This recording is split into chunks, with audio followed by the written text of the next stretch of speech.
There is a peculiar kind of ache that settles deep within the bones, isn't there? It's not a loud, sharp pain that demands immediate attention. No, it's a quiet, persistent hum, a low-frequency thrum of dissonance. You feel it most acutely in crowded rooms, during cheerful celebrations, or in the middle of a perfectly normal conversation about the weather or the stock market. It's the feeling of being a spectator at your own life, a tourist in your own culture. You find yourself watching others navigate the world with an ease that seems utterly alien to you. They laugh at the right moments, they desire the right things. They chase the accepted prizes with a genuine fervor that you can only ever seem to mimic, and poorly at that. You feel as though you were handed a script written in a language you can't quite decipher, while everyone else seems to be a native speaker, effortlessly delivering their lines. And in that gap, in that silence where your line is supposed to be, this profound and isolating sense of difference blooms. You look in the mirror and wonder, what is it about me that is so fundamentally out of tune with the rest of the orchestra? But what if I were to propose something to you, a thought so simple, yet so contrary to everything you've been taught to believe about yourself? What if that feeling of being out of tune is not a sign that your instrument is broken, but a sign that you have begun to hear a deeper, more authentic music? What if this ache of alienation is not a symptom of your failure, but the first stirring of your awakening? You see, you have been trying to solve a puzzle for years, assuming you were the faulty piece. You've tried to shave down your edges, to change your shape, to force yourself into the space allotted to you. But the liberating truth is this: you are not a broken piece of the puzzle. You are a piece from an entirely different, far more beautiful puzzle, and you have just begun to realize it. The problem isn't that you don't fit in. The problem is that you are trying to fit into a game that was designed to be small, and you, my friend, are not. To understand this, we must first look at the grand performance in which you find yourself. Human society is a magnificent, intricate, and often beautiful piece of theater. It's a collective dream we have all tacitly agreed to inhabit. There are costumes we are expected to wear: the costume of the professional, the parent, the consumer, the patriot. There are scripts we are expected to follow: the script of ambition, the script of romance, the script of success. There are sets on which we perform our roles: the office, the home with the white picket fence, the shopping mall. And for this play to work, there is one single unspoken rule that is more important than all the others. You must never, ever admit that it is a play. You must believe in the reality of your costume. You must be utterly convinced by the urgency of your script. You must treat the cardboard sets as if they were made of solid stone. The vast majority of people are brilliant actors. They have been rehearsing their roles since birth, rewarded with applause in the form of approval, status, and wealth every time they deliver a line correctly. They have so completely identified with their character that they have forgotten the actor underneath. They are not playing the part of the successful manager, they are the successful manager. They are not performing the role of the happy consumer, their happiness is the new car, the bigger house. This is not a criticism, it is an observation of a state of deep and, in some ways, comfortable hypnosis. They are asleep within the dream, and the dream for them is reality. Your pain, your sense of being different, arises from a simple, terrifying fact: you are starting to wake up. You are the actor on stage who has suddenly remembered they are an actor. You look at your fellow performers and you no longer see the king and the queen. You see your friends, David and Sarah, wearing paper crowns and speaking in theatrical voices. You look at the script, and the words that once seemed so profound now feel hollow, repetitive. You look out past the stage lights and you can just barely make out the shadowy silhouette of the audience. The entire performance, which once felt like the whole of existence, is revealed to you as a contained, constructed, and fundamentally arbitrary little show. And this is precisely where the exhaustion comes from. It is not the exhaustion of failure or inadequacy. It is the immense, soul-crushing exhaustion of pretending. It is the psychic energy required to keep a straight face while everyone around you is passionately arguing about the color of the emperor's new clothes. It's the effort of nodding along to conversations that feel as substantial as foam. It's the strain of contorting your soul into a shape that fits the role you've been assigned, a role that grows more ill-fitting and suffocating with each passing day. Your anxiety is not a chemical imbalance. It is the natural alarm system of a conscious being trapped in an unconscious game. Your feeling of being lost is not a lack of direction. It is the refusal of your inner compass to point toward the false north that everyone else is navigating by. You are not sick. You are experiencing a profound allergic reaction to an artificial environment. Now, let us get to the very heart of the matter. This is the great turning point, the moment of revelation, where what you have perceived as your greatest weakness is unveiled as your most profound strength. We must take each of these burdens you carry, one by one, and look at them not under the harsh fluorescent light of social judgment, but in the gentle, honest light of awareness. Consider, first, that feeling of being alone in a crowded room. You have been taught to see this as a social failing, a sign of being awkward or unlovable. But let's look closer. What is actually happening in that room? There are networks of conversations, little currents of communication flowing all around you. Most of it is what we call small talk.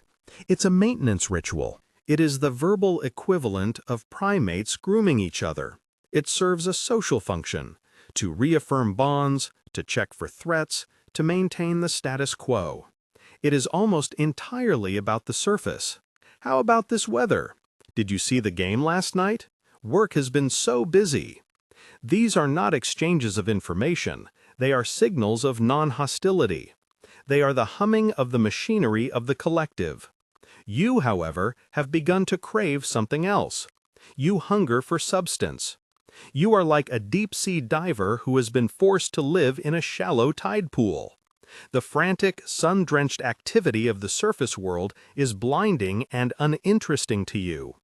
You yearn for the immense, quiet, pressurized reality of the deep. Your loneliness is not a lack of connection. It is a surplus of sensitivity. You are no longer satisfied with the static of the surface, because you can hear the music of the depths. The small talk feels like a betrayal of the magnificent, terrifying, and beautiful mystery of being alive that is sitting right there in the very same room, completely ignored. Your loneliness is a sign of your integrity. It is the mark of a soul that refuses to be nourished by empty calories. Next, let's examine this feeling of not fitting in, of being unable to play the game of careers and social climbing. You watch others ascend the ladder, collecting titles, promotions, and possessions, and you feel a strange mix of envy and revulsion. You've been told this is a lack of ambition, perhaps even laziness. But what if it's something else entirely? Imagine a great, ancient tree growing in a small ceramic pot. For a time, the pot is sufficient. It provides structure and containment. But the tree's nature is to grow. Its roots begin to press against the walls, seeking more space, more earth. Eventually, with a painful crack, the pot shatters. The other saplings in their neat little pots nearby might see this as a catastrophe, a failure of the tree to live within its means. But you and I know the truth. The tree did not fail. The pot failed the tree. The tree was simply being true to its own nature, a nature which was always grander than its container. You have outgrown the pot of societal expectations. Your lack of ambition is not a desire to do nothing. It is a refusal to spend your precious, finite life energy climbing a ladder that you have realized is leaning against the wrong wall. You are not lazy, you are efficient. You are conserving your energy for the real work, which is not to climb, but to grow, deeply and authentically, in whatever soil you find yourself. This isn't an act of rebellion, for rebellion is still defined by the thing it pushes against. This is an act of liberation. You have simply, quietly, set down the rulebook and walked off the playing field. And what of this painful clarity you possess? This tendency to see the falseness, the fear, and the desperation behind the smiling masks of others. This can feel like a curse.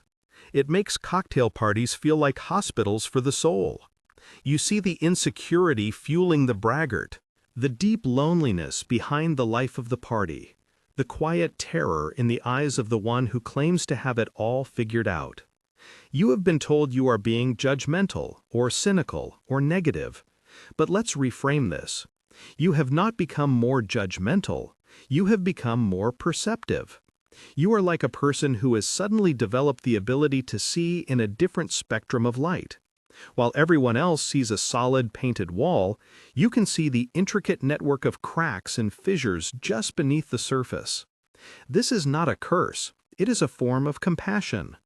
True compassion is not born from pity or from believing the cheerful story everyone tells about themselves. It is born from seeing the shared, hidden wound of the human condition.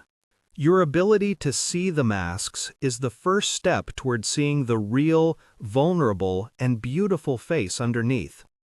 It is an exhausting form of vision, yes. To process not only the words people say, but the entire universe of what they leave unsaid, is to carry 100 conversations at once. But it is not a flaw in your character. It is the sign of an advanced and sensitive consciousness. You are not a cynic. You are an unwilling mystic, seeing the ghost in the machine. Finally, let us speak of this diminishing drive to please, this fading desire to be liked and approved of. For most of your life, this was a primary motivator. The good opinion of others was your food and water. Now you find the well is running dry. You say no more often. You state your opinion without apology. You find yourself less and less willing to perform the emotional labor of managing other people's feelings. The world calls this selfishness. But is it? Think of a celestial body, like a planet. For eons it might be a cold, dark rock, its only light a faint reflection from a distant star. It derives its sense of brightness, its very identity, from that external source. But then something begins to happen deep within its core. Pressure and heat build over millions of years, until one day it ignites. It becomes a star. It generates its own light. From that moment on, it no longer needs to reflect the light of others. It is the source. It illuminates itself and everything around it, not by trying, but by simply being what it is. You are beginning to generate your own light. The desperate need for external validation was the sign of a planetary consciousness. The quiet, centered, and sometimes lonely state of being that you are now entering is the sign of a stellar consciousness. You are not becoming more selfish. You are becoming more self-full. Your center of gravity is shifting from the outside world to your own inner being. And from this center, a new kind of action is born. It is not the frantic, needy action of trying to impress or to gain. It is the calm, powerful, and effortless action of simply radiating your own nature. And so, where does this leave you? It leaves you in a new world. A world that can, at first, feel spacious and a little bit empty. The noise of the crowd has faded. The urgent clamor of the game has gone quiet. A silence descends. But this is not the silence of absence. It is the silence of presence. It is the stillness of the mountain, which does not need to shout to announce its majesty. It is the quiet of the deep ocean, which does not need to rage to demonstrate its power. You have traded the frantic camaraderie of the prison yard for the dignified solitude of the open plains. There will be moments of loneliness. That is inevitable. You have left a very crowded, very popular party. But you will begin to notice the difference between loneliness and aloneness. Loneliness is a feeling of lack. Aloneness is a state of fullness, of being complete in oneself. You will learn to be your own companion, your own counsel, your own source of validation. You will discover that the universe speaks most clearly in the quiet. Your relationships will also change. Many will fall away. They were based on the shared pretense, on the roles you played for each other. Without the script, the play cannot continue.